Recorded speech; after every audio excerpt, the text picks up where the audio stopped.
సేవ ఎలా చేయాలో మనం ఎలాగైనా సేవ చేయొచ్చు, గుర్తుపెట్టుకోండి.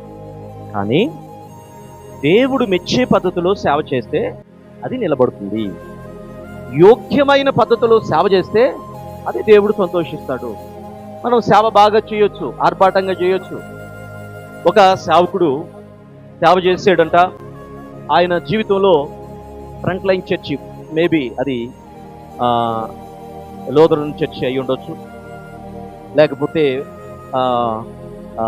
దాన్ని ఏమంటారు, ప్రొటెస్టెంట్ చర్చి అయి ఉండొచ్చు, క్యాథలిక్ చర్చి అయి ఉండొచ్చు, లేకపోతే అది ఏదో చర్చి, ఫ్రంట్ లైన్ చర్చెస్ అన్నమాట ఇవన్నీ. ఆ పాస్టర్ గారు చనిపోయాడంట. చనిపోయి పరలోకం వెళ్ళాడంట. వెళ్ళిపోతే పరలోకంలో ఈ ఇల్లు ఎవరిదని అడిగాడంట. ఈ ఇల్లు ఏరమ్మది అన్నాడంట. మా చర్చిలో ఉన్న ఆమె, మా చర్చిలో ఉన్న ఏరమ్మేనా, మా చర్చిలోనే ఉంది. ఆమె ఊడ్చిది, చేపలేసింది. చూస్తే దాని మీద చాలా పెద్ద రాజభవనం లాగున్నట, రాజులకుండే ఇల్లు లాగున్నట. ఈయన అనుకుంటున్నాడు, ఊడ్చి ఆమె ఇల్లు ఉంది, ఇంకా నేను వాక్యం చెప్పి నాకు ఎంత బాగుండేది ఇల్లు అనుకున్నాడంట. నా ఇల్లు త్వరగా చూపించు అంటున్నాడంట.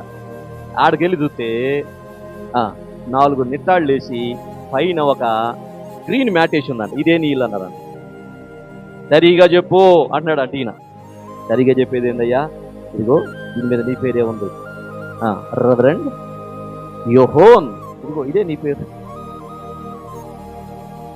అదేంది 4 పిల్లర్స్ వేసి మ్యాట్ వేయటం? ఆమెకి ఏమన్నా ఏం చేశారు? రాజభవనం లాంటి ఇల్లు కట్టారు. నాకేమన్నా 4 పిల్లర్లు వేసి, సరిగా చూడు, ఒకవేళ పొరపాటును కట్టారేమో మీ దేవదూతలు, సరిగ్గా కట్టలేదేమో.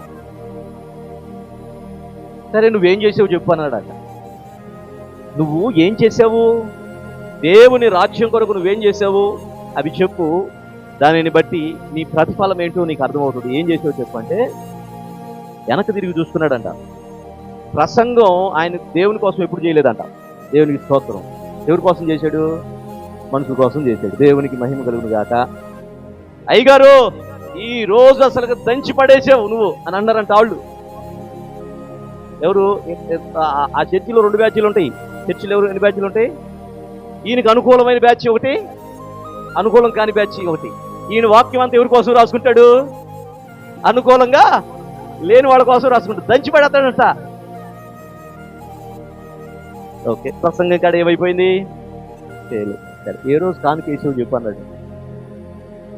ఈయన కానుకలు తీసుకోవటమే కానీ వెనక తిరిగి చూసుకుంటే కానుక వేయలేదు నేను, తీసుకున్నానా అనుకున్నాడంట. మరి అక్కడ కూడా ఏమైపోయింది? ఏ రోజు ఆరాధన నా కోసం చేసి చెప్పు అని అంటే వెనక్కి తిరిగి చూసుకుంటే ఆయన కనపడుతున్నాయి అంట. బయటకు వచ్చిన తర్వాత శ్రీని సమాజం చెబుతున్నారంట, అయ్యగారు ఈ రోజు నీ గొంతు అసలు కోకిల గొంతు కంటే బాగుందండి అని చెబుతున్నారంట. వాళ్ళ కోసం పాడుతున్నాడంట. ఈయన ఎవరి కోసం పాడుతున్నాడు? మెప్పు కోసం, స్త్రీల సమాజం కోసం. ఏం చేశాను? వెనక్కి తిరిగి చూస్తే ఏమీ చేయట్లేదంట. సరే ప్రార్థన చేశాడా అంటే ఆయన వ్యక్తిగతంగా ప్రార్థన చేసుకున్నది లేదంట. సంఘంలో మట్టికి దంచి కొడుతున్నాడంట ప్రార్థన మట్టికి. అర్థమవుతుందా?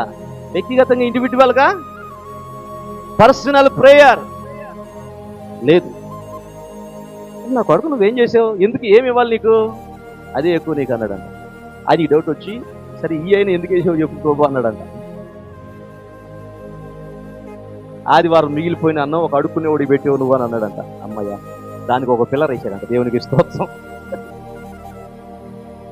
ఓసారి ఈయన కారు ఆగితే ఆ కారు కాడకి అడుక్కునే ఆయనకు వస్తే ఆయన చలితో వణుకుతున్నాడని ఆయన కోటు తీసిచ్చాడంట. ఆయనకు ఒక పిల్లర్ వేసాడంట. దానికి ఒక పిల్లర్. దేవునికి స్తోత్రం.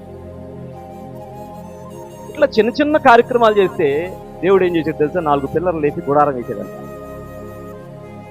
ఇంకో మాట చెప్పాలంటే యేసు క్రీస్తు ప్రభువు నీ కొరకు విజ్ఞాపన చేయబోతున్నది ఇక్కడికి రావు అన్నాడు. అది సేవకుడి పరిస్థితి. అంటే అడిగాడంట, దేవుని పాదాలను పట్టుకుని అడిగాడంట, అయ్యా నన్ను క్షమించు, నాకు ఒక అవకాశం ఇవ్వండి. ఇది జరిగిన యథార్థ గాథ, యథార్థమైన గాథ. 5,000 మందిని రక్షించాడు ఆయన. అప్పటికి పెద్ద చర్చి, ఆయన చర్చిలో 10,000 మంది ఉంటారు. ఆయనకి 5 కార్లు ఉన్నాయి, 7 బిల్డింగులు ఉన్నాయి, చాలా ఆశపరుడు. కోట్లు కూడా చాలా ఉన్నాయి, వెనక మళ్ళీ వేసుకునే కోట్లు ఉన్నాయి, బీరువాలో కూడా కోట్లు ఉన్నాయి, అన్నీ ఉన్నాయి. ఆడమొట్టుకేమి దేవుని కొరకు నువ్వు ఈ లోకంలో చేయకపోతే నీ స్థితి, నీ గతి కూడా అంతే. నా స్థితి, నా పరిస్థితి, నా గతి కూడా అంతే. ఈ సావకుడు దేవుడికి యోగ్యమైన సేవ చేస్తాడు, దేవుడు మెచ్చే. అప్పుడు దేవుడు కరుణించి సరి చేసుకుంటావా అన్నాడట. సరి చేసుకుంటానయ్యా, అందరు నవ్వుతారయ్యా, పెద్ద పాస్తుందని బిల్డప్ ఇప్పించానయ్యా, అందరు నవ్వుతారు ప్రభువా అన్నాడు. అందరు నవ్వుతారు, నవ్వరు, ఇంకొకటి చేస్తారో నాకు తెలియదు, కానీ నీకు మట్టుకు అవకాశం ఇస్తానన్నాడట. అవకాశం ఇస్తే వెళ్ళాడంట. మరలా ఆయన్ని సమాధి కార్యక్రమం చేస్తుంటే హల్లెలూయా అంటే లేచాడంట. దేవునికి స్తోత్రం. వాళ్ళందరూ పారిపోయారంట. తెలిసింది, దేవుడు నన్ను పరలోకం తీసుకెళ్ళాడు, ఇది నా పరిస్థితి. ఏరమ్మా నీకు పెద్దిల్లు ఉన్నమాడా అని అన్నాడు. ఆమె ఏడుస్తున్నట దేవునికి. హల్లెలూయా. సంఘములో బలహీనంగా ఉండి పనిచేసే వాళ్ళకి దేవుడు పరలోకంలో బహుమానం ఇవ్వబోతున్నాడు. అయితే నీ స్వార్థం కోసం చేసేవా, నీకేం ఉండదు.